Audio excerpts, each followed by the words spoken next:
Good afternoon, ladies and gentlemen. Briareos Karensky here to review yet another Gundam game. Recently, BandaiNamco didn't exactly impress with the games dedicated to this universe, with only Unicorn by From Software and 3D Battle by Artdink to leave a good impression. In a more specific case, the first Gundam Breaker had an interesting idea bogged down by repetitiveness. I was afraid that Gundam Breaker 2 would be a simple rehash of the first game with more suits, but apparently Bandai Namco can learn from their mistakes, and Gundam Breaker 2 is vastly superior to its predecessor in almost every way, though still failing at some critical junctions. Gundam Breaker takes the idea first seen in Build Fighters and then expanded in two other animated series that it's possible to pilot plastic models in a game recreating Gundam battles. Mobile suits are composed by various parts, which can be mixed and matched at will, customize their paint jobs, and taking part in missions to get more and better parts.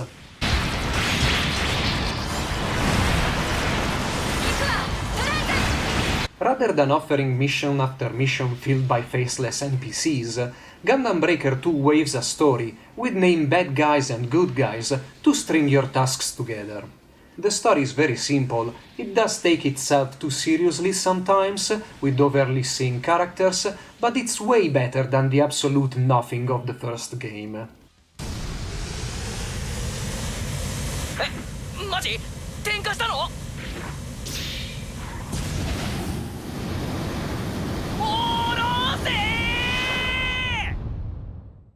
The events of Gundam Breaker 2 take place in a number of locations, from space, through space colonies, to places on Earth seen in various Gundam series. Each location has only one map, but they are much larger and complex than in the first Gundam Breaker, even including underwater environments. Unfortunately, Zero-G map don't see your suit flying around, and you can still fall from platforms, resulting in a reduction of health and being transported at the beginning of the area. What matters most about environments is that they aren't as flat as before, most of them offering multiple elevation levels and obstacles to navigate. Even when terrains are repeated, the larger variety makes repetition much more tolerable, and not all missions use the entirety of a location. Mission structure hasn't changed much. The main objective is to destroy every kind of opposition that be thrown at you. All missions end with a boss encounter, either perfect grade suits or ace pilots using an high or master grade model. Ace pilots in particular are introduced by music taken from the series they're from, which again goes a long way in strengthening ties with the original material.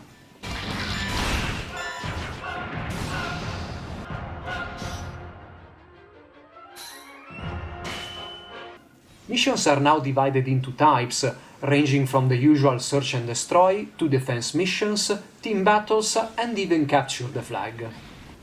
Each location now has a proper boss, normally a mobile armor or something even larger.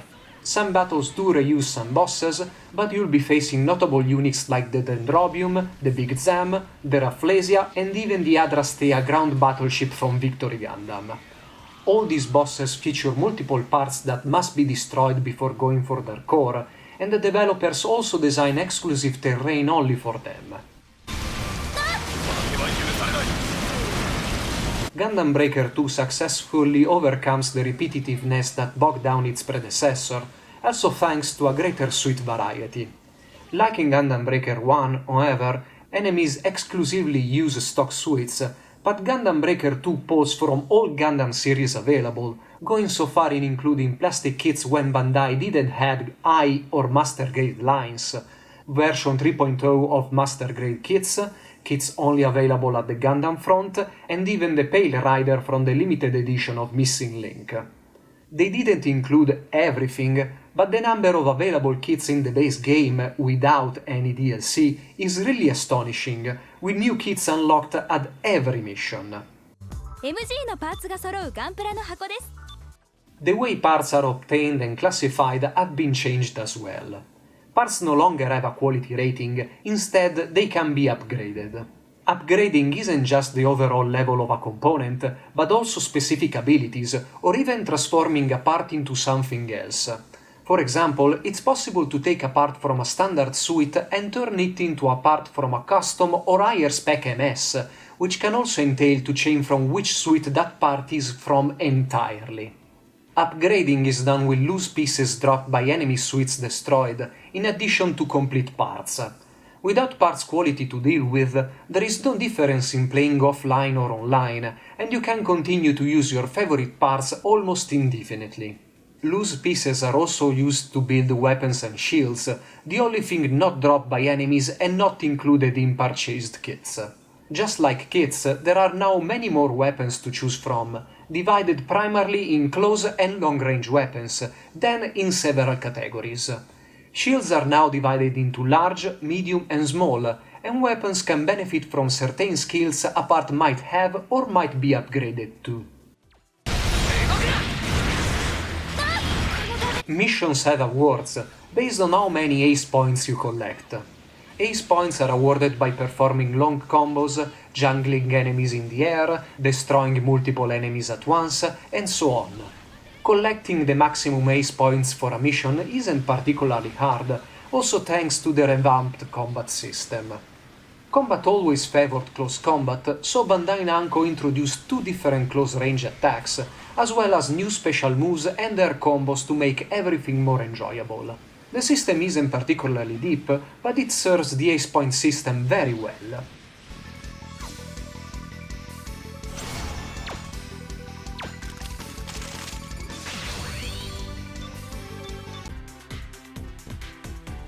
Just like pretty much everything else, the model workshop has seen a number of changes.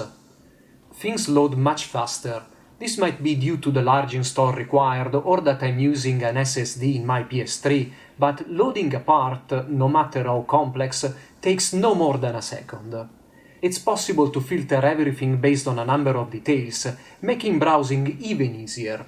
When painting the model, you can select a number of surfaces properties like shininess, contrast, battle damage, paint chipping, and dirt on fit. Parts can be colored with a single color and a number of camouflage patterns, and it's possible to select individual colors for the various areas. If anything, you can't rescale these patterns, and they look quite messy on every model. You can select from a number of decals to unify the style of various parts. The color picker can switch between preset tones, RGB and HSV pickers. You can go to a part and apply all these settings to one area only.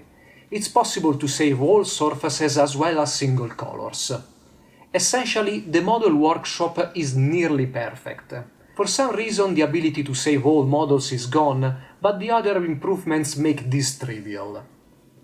Once your model is completed, you can select between a large number of poses and backgrounds, take a screenshot of it and send it to Gundam Perfect Games.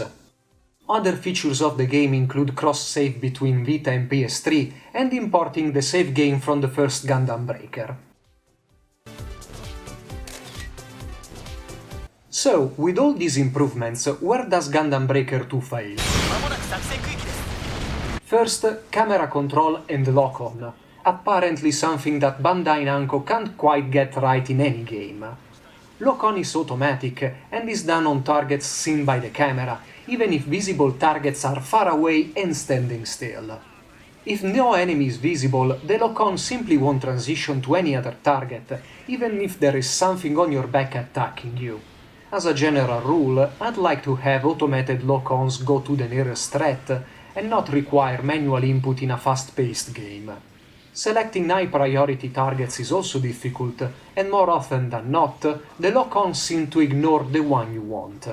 The burst action is triggered by pressing L3 and R3, often resulting in an unwanted target switch. Due to more complex environments, the camera is susceptible to make the action more chaotic than it should be, and against large targets, it often fails to zoom out enough.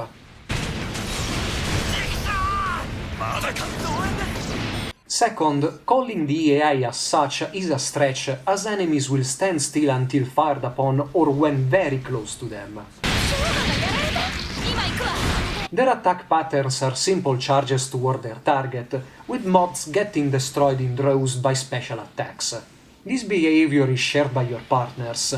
In battles they will stand still even with enemies right in front of them, and when you get destroyed, they will take their time in getting to you, if they can, as they will simply walk toward your wreckage, ignoring enemy fire and getting destroyed as a result.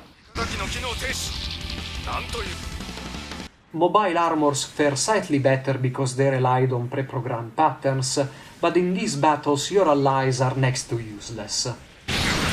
Third, controls could have been simplified, without so many actions linked to a single button.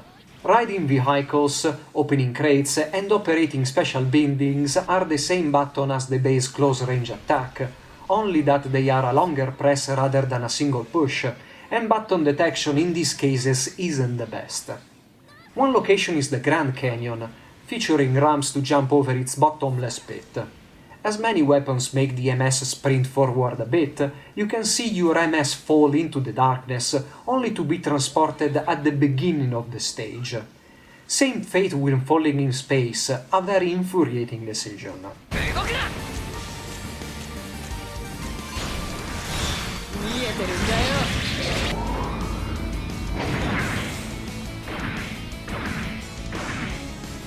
A brief note on multiplayer, which works like the first game. You can create or join a room of up to 4 people, but at the time of this review, most rooms are password protected. If you can play online, the experience is flawless, but you still don't know what you're going to play with. It's possible to set builder levels for a room, but most hosts leave it open to everyone, so you can join an under or over-leveled room, and the only way to know is to wait for the host to select a mission. Luckily there is no longer disparity between the parts you can get in offline and online play, so you can pretty much go through the game without human help. The game isn't particularly import-friendly. Mobile suite names, effects, part names, mission descriptions, everything's in Japanese. With a bit of patience and trial and error, you can get around most of it though. Gundam Breaker 2 is a vast improvement over the original, and the best game BandaiNamco developed recently about this franchise, putting Missing Link to shame. There are still some serious flaws that mar the game. They can be infuriating while playing, but they aren't enough to completely cripple the title. If you liked Gundam Breaker, you will love Gundam Breaker 2. If you never played it, Gundam Breaker 2 is a good place to start. If you found the first game boring, you might want to give this a chance. It's nothing new, but the improvements make for a much better game. I hope you have enjoyed this review and you'll stick around for more. Briareos Kerensky, over and out. 当エリアの敵は一掃された。作戦成功だ。